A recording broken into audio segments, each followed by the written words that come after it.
الله معكم أحبائي. آخر تطورات الحرب بين روسيا وأوكرانيا حتى صباح 2 ديسمبر. الجيش الروسي يواصل عملياته العسكرية ويسيطر على بلدتين جديدتين، الأولى في اتجاه فيليكا نوفوسيلكا والأخرى في اتجاه طبعا كوراخوفي. تابعوا الفيديو حتى النهاية، سنتحدث عن كثير من التفاصيل. إضافة إلى ذلك لا تنسوا الانضمام إلى القناة ومساعدتي في مشاركة هذا المحتوى ليصل لأصدقائكم ويستفيدوا منه. سنبدأ مباشرة من منطقة دانياتس تحديدا في اتجاه فيليكا نوفوسيلكا، حيث واصلت الوحدات الروسية عملياتها العسكرية واستطاعت السيطرة على كامل هذه المنطقة باللون الزهري التي تشاهدونها. طبعا هذه المنطقة التي تشاهدونها هي طبعا استطاعت القوات الروسية فرض كامل سيطرتها على بلدة نوفي كومار. هذا التقدم الروسي هنا كان بعمق يصل إلى 1.14 كيلومتر وعلى امتداد 1.9 كيلومتر. القوات الروسية ببسط سيطرتها على هذه المنطقة تكون قد ضغطت على طرق الإمداد باتجاه فيليكا نوفوسيلكا، خطوط الإمداد الأوكرانية نحو هذه المدينة من الجهة الشمالية.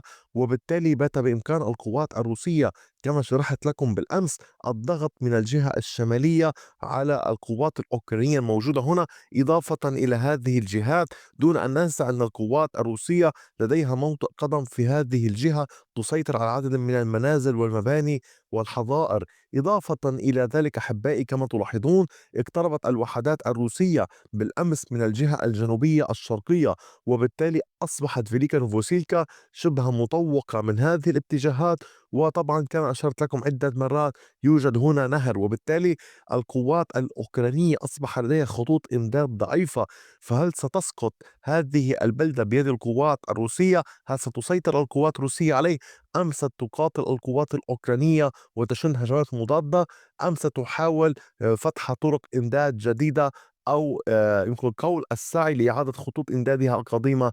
طبعا هذا أمر الوقت سيكشفه، ولكن حتى ذاك الحين الوضع ليس سهلا على القوات الأوكرانية في هذا الاتجاه. إضافة إلى ذلك دون أن ننسى أن القوات الروسية واصلت عملياتها العسكرية في الجهات الجنوبية بالقرب من كاريفكا وريفنوبيل ونوفوداريفكا، ما خلق نوعا من تشتيت تركيز، إضافة إلى إشغال للقوات الأوكرانية على طول خط الجبهة هذا لمنع إرسال قوات أوكرانية إضافية باتجاه فيليكا نوفوسيلكا. وبالتالي كانت القوات الروسية تقوم بإشغال كامل هذا المحور، دون أن ننسى أنه في الفترة الماضية قامت القوات الروسية بالتقدم نحو روزدولني والسيطرة عليها، وبالتالي أيضا هناك ضغط نحو المنطقة. أحبائي كما تلاحظون مع هذا التقدم باتت المسافة نحو حدود مقاطعة دانيات أقل من 14 كيلومترا وليس 15، أقل من 14 كيلومترا. إضافة إلى ذلك طبعا القوات الروسية تقترب من حدود مقاطعة دانياتسك انطلاقا من روزدولني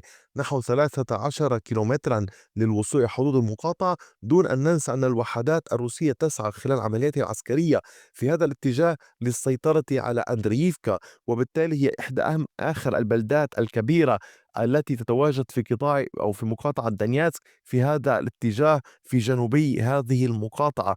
طبعا أحبائي فيما يتعلق باتجاه كوراخوفي، تمكنت الوحدات الروسية من استكمال عملية السيطرة على ستاريتيرني، حيث سيطرت القوات الروسية مع ساعات الصباح على هذه المنطقة باللون الزهري التي تشاهدونها. التقدم الروسي في هذه المنطقة هام جدا بالنسبة للوحدات الروسية، شرحنا عنه. كان بعمق يصل إلى 550 مترا وبعرض 450 مترا. سيطرت القوات الروسية هنا كما تلاحظون.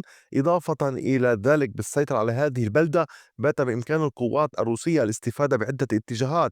الأول التقدم نحو شيفشينكو على طول المنطقة هنا. طبعا التقدم نحو شيفشينكو يساعد القوات الروسية الوصول إلى أندرييفكا كما تلاحظون، الضغط باتجاه غربي مدينة كوراخوفي، وأيضا مساعدة القوات الروسية في اتجاه سونتيفكا. لذلك سيطرت الوحدات الروسية في هذه المنطقة تعد أمرا هاما، دون أن ننسى يمكنها التقدم نحو داشني وبالتالي نحو مزيد من البلدات في هذه الجهات، والضغط أيضا نحو الجنوب كما تلاحظون على كامل هذا الخط، حيث تنتشر القوات الأوكرانية وحيث تدور معارك كبيرة بين القوات الروسية والقوات الأوكرانية في 3 بلدات: فيسيلي هاي، إسبينوفكا، وكونستانتينوفسكي. وهنا يأتي سؤال إلى ذهنكم: إسبينوفكا منذ مدة طويلة القوات الروسية تقاتل بداخلها كاملها، والمعارك مستمرة ولكن لم تسيطر. طبعا هذا يحتاج مسارا، ولكن إحدى الأمور الإضافية أن كانت عملية إشغال للقوات الأوكرانية كما تلاحظون.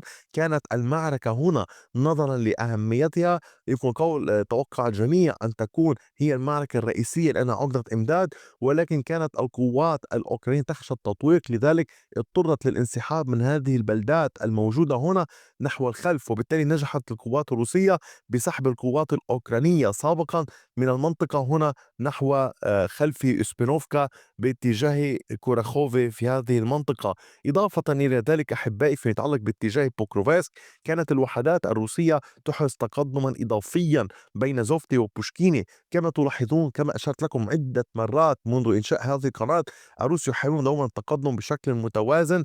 أحيانا يكون هناك محاولة تقدم بشكل سهمي، بمعنى آخر تحاول الاختراق على هذا النحو، ولكن القوات الروسية تحاول التقدم عادة بشكل متوازن كي تضغط بشكل كبير على كافة الجبهات.